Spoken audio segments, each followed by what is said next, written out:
Hey guys, how's it going? MasterBucks here. Welcome to another episode of the Bradford City Road to Glory career mode. We got a big episode for you guys in store, but before we get into it, we have got a J-Bucks medal monthly update for you guys. I know a few of you have been asking for it. So yes, the first one for the end of September, because we're just getting into October now. Here they are, the votes, the top 5 for the J-Bucks medal at the moment. The race at the end of September, currently leading is Jeruxo and Hansen on 10 votes, Yates in second on 8 votes, and tied third Atkinson and Jamison on 7. Now, I'm sure you're wondering what the red X next to Atkinson's name means. Because he is a loaned player from Huddersfield, he's not technically an owned player of Bradford City, so he's just going to go to Huddersfield at the end of the season. So, there are two exceptions to winning a J-Bucks medal. You can still get votes if you are a loaned-in player, but if you are a loaned-in player, you're not owned by Bradford City, you can't end up winning the J-Bucks medal. And another thing, you have to be at Bradford City by the end of the season, so if you're transferred away, that makes you ineligible as well. But still, they're the top 5, and the remaining votes at the moment in the J-Bucks medal,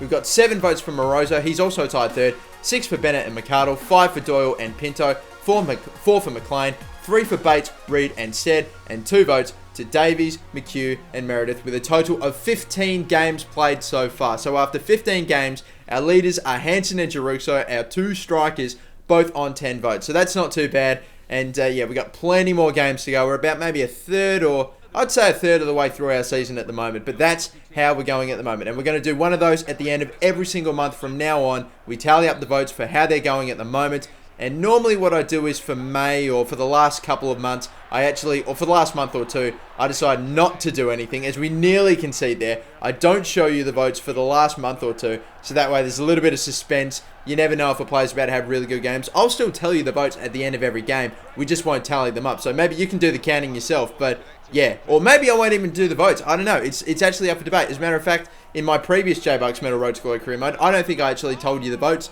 for the whole last month, or for the last 10 or so games. So that adds a bit of suspense, and we find out for sure who wins at the end of the season. So I think I might do that, actually. Bit of an on-the-spot decision during the middle of this commentary, but yeah, that's what we're going for. But anyway, yeah, we got a J-Bucks, man, I've said J-Bucks so many times, but yeah, we got a J-Paint. That's what threw me off. We got a J-Paint trophy game going on against Shrewsbury. We're in the second half at the moment. We've been chipping away.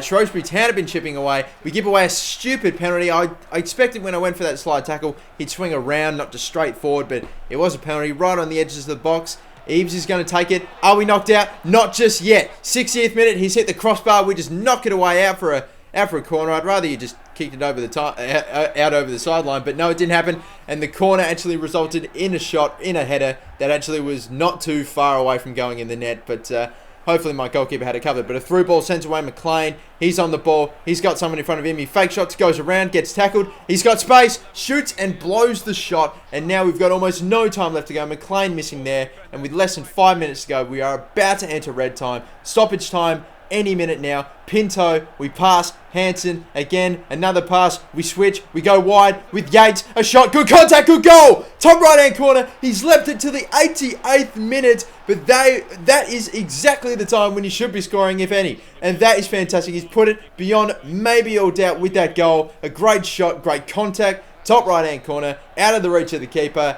and out of reach for Shrewsbury Town. They are knocked out of the J-Paint Trophy. We continue on with a late goal. We've scored 1 or 2 of them so far this season, but the winner by Mark Yates. That's exactly what I'm talking about. Fantastic stuff there, and you never know, stuff like that could really bump you up in the voting system. And of course, these are the votes. We ended up getting man of the match, Carlos Pinto. FIFA 14 ended up giving it to him. But what are my votes? I gave 1 vote to Meredith in that game. I gave 2 votes to Pinto in that game. So yes, FIFA 14's man of the match got votes. And 3 votes did end up going to Mark Yates. And for those that are keeping count, of course, he was on 8 votes when we just did that medal. When we just did the tally. And Jeruxo and Hansen were on 10. Yes, those 3 votes mean that he's now currently leading on 11. So that's how it works. But again, we will have another update at the end of every month, so you guys don't have to keep count at the end of every single game. But anyway, it looks like we actually have a player back from injury, which was good, McArdle. And yeah, because we ended up losing McArdle and Bates, our 2 starting centre-backs in one game, which was ridiculous. But anyway,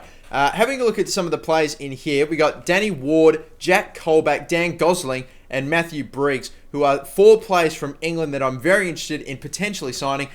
Briggs was 22 years of age, and you need to be 23 or higher to be signed on a pre-contract. So we'll see, hopefully, between now and the end of January, he will turn 23, because that does happen. We get a few players that turn 23 in January, which is fantastic. But yes, we got Carlos Eduardo and Andre as well, who are 2 players from Brazil that I'm also considering picking up on a pre-contract, because I can probably honestly tell you right now, guys, when we get to the January transfer window, I'm going to hopefully make 5 or 6 signings. You never know. It all comes into, wage and how much money we've got left in the budget. But I would love to sign like 5 or so players purely on a pre-contract, just pay their wages, get them in the end of next season, because I think the team that I have right now is more than capable of, getting us promoted, getting us into the football getting us into the championship for next season, because I think I'm doing pretty well at the moment. I'm yet to lose a game in the Football League 1, which is great, as we lay it off for Jeruxo, who had a shot. Yates, who made the forward pressure tackle, had a shot and pushed forward, but couldn't get a goal there. Port Vale still have not conceded. We've had plenty of attacks, and now Atkinson's going on through.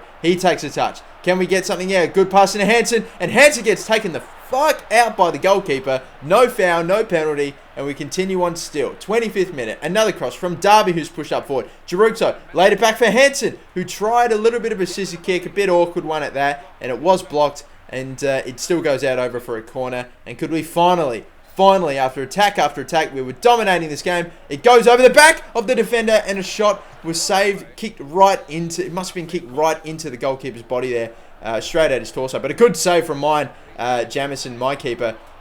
Very well stretched out, forced to save that corner, but he was able to stop it. And again, 52nd minute, we've been going for ages now, attack after attack. We pass around again.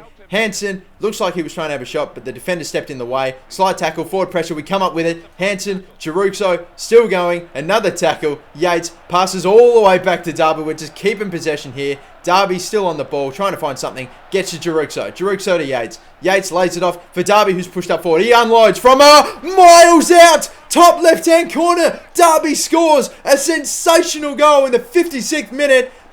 Oh, wow, the fullbacks pushed up. I think everyone pushed up for that. We were just forcing a goal there. And in the end, good passing, freed up some space for Darby, who just unloaded from a good 35 yards out or something. I don't know, 30 plus. I don't know. It's just a sensational strike. Look at the curve. It curls away out of the stretch of the keeper, hits the side netting. Great contact from Darby. And my fullback has just scored one of the goals of the season. And after chipping away for ages in this game to get a goal, it comes in the most sensational of fashions. Take a bow, Darby. That is one of the goals of the season, and it's actually given Hansen a bit of a run for his money. We've got 2 very good contenders now at the moment. So Pinto whipping in across into Yates, who comes across, gets a shot off, and hits the post and bounces out. Just 5 minutes after Darby scores one of the goals of the season, we nearly had another contender just 5 minutes later from Yates. Unbelievable stuff there. It looks like one of my players, Jones, is injured. Another save pulled out from Jamison. Beautifully done there. And now we just got to defend in the 88th minute. After scoring a goal like that, it would be so tragic if we didn't pick up all 3 points. But we just got to clear it away. Pinto took a touch, but didn't clear it. Cleared it, and Williamson's at the back. Now being pressured by Meredith to try to gets another cross in. We just got to whip it away. Pinto again just knocks it to the side. When I go to clear it, he just kicks it to the side. Why not just hoof it upfield? I don't know. But Hansen, Doyle, Pinto, going again. Another shot. Hitting the post that time. Can't put it beyond all doubt. 5 minutes to go. Yates, Pinto's going to get another shot at it. And he shoots, and it's blocked. And it goes back to Port Vale. Is there any time for another? No, there is no time for an attack. Port Vale lose this one. They couldn't get the goal. We were going for ages and ages, trying so many attacks to try to score a goal, and finally we get it, and it's a sensational goal at that from Darby, who got an 8.5 rating, but not man of the match. McArdle got the FIFA 14 man of the match, but what about mine? I gave 1 vote to Mark Yates in that game, 2 to Darby for scoring a sensational goal, and again, McArdle not getting the best runs in that package, but trust me, he definitely deserves the 3 votes there. Joint man of the matches, sensational work there. And finally, we come to our last game of the episode, 9 minutes in. We've done a monthly update. We've scored a goal of the season. We've got like a, what am I trying to say? We scored a late winner against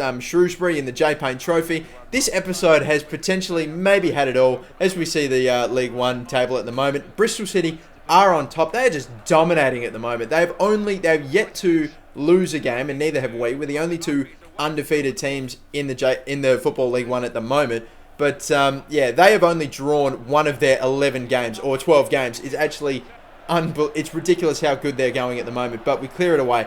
And yeah, I understand that Sheffield United, you'd think would probably be a pretty good team because of the fact that, you know, at least in FIFA 14, because they've been doing so well in the FA Cup. But Reed comes in with a header. Beautiful stuff from the winger who's pushed up forward, and not my strikers, Jaruxo or McLean or Hansen. No, this time it's the winger, the short winger at that, in Kyle Reed, who gets the header, puts it in. McGinn, a shot, a good low shot at that. It was rolling along the deck, but he stretched down my keeper, Jamison, who's just been sensational. He really has so much better, despite being like 5 or 6 overall less than McLaughlin. And again, good passing from Sheffield United, nearly leading to a goal, but McGinn, or whatever his name is, just can't put it in. And guys, I'm also going to say as well, we're taking away from the realism a little bit here, but when I was playing this game, I don't know what I was doing. I wasn't concentrating, or I was away from the console or something, but yeah, I had to put it in. But really, it was just, I just wasn't playing, and ended up conceding a goal, which was unfortunate because I don't know what was happening. Can we get the advantage there? The ball was kicked toward their goalkeeper and the ball went in. But no, we ended up getting fouled just on the outside of the box, and it was an 18-yard free kick. I ended up giving it to Jones, who's got good free kick accuracy, decent curve, not a lot of shot power, which means he can get it up and down, and that's what he does, and it goes in the... Yes, we get another one. We get the goal back after conceding from really just me not being at the controls. We ended up scoring another one. It comes off of the hand off the goalkeeper and then hits the crossbar, bounces down, and then bounces out, but not before crossing the goal line. So it counts as a goal. Good free kick. The first free kick that we scored from in this series, and it's Jones the one that gets it. Jones again nearly scoring a third for Bradford. Not unfortunately this time. He just powered it, and the keeper saved. But now we're getting close. They're 2/3 of the way into this game. Another great save from Jamison. He's just pulled off some fantastic stuff. Good air battle there as well. And yeah, it goes out for a corner. And now one of my players, it cuts to Morozo, who goes down. You're kidding me. Another injury, this time to Morozo. He goes up for a contest in the air with, I believe, Jose Baxter there.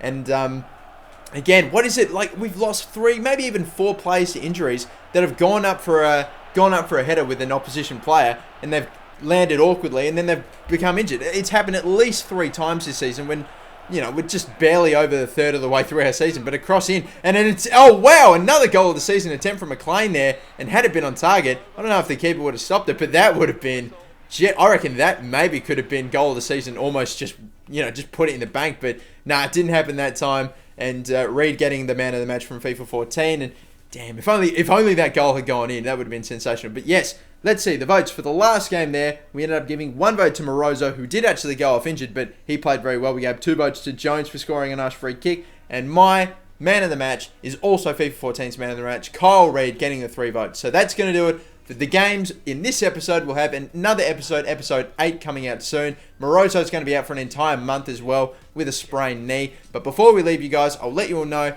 as you can see here, I'm sending away my scouts to different countries now. I had them in England and Brazil, but now I'm going to send them away, one to Spain, and my other one, Chris Wade, is going to be going to, I believe, Italy, because even though I didn't spend too much time in England and Brazil, I want to seek out as many countries as possible. But yes, that's going to do it for this episode, guys. Episode 8 coming out soon, so look forward to it. And guys, that is it for me. Thank you for watching this episode. And yes, peace out. Bye-bye.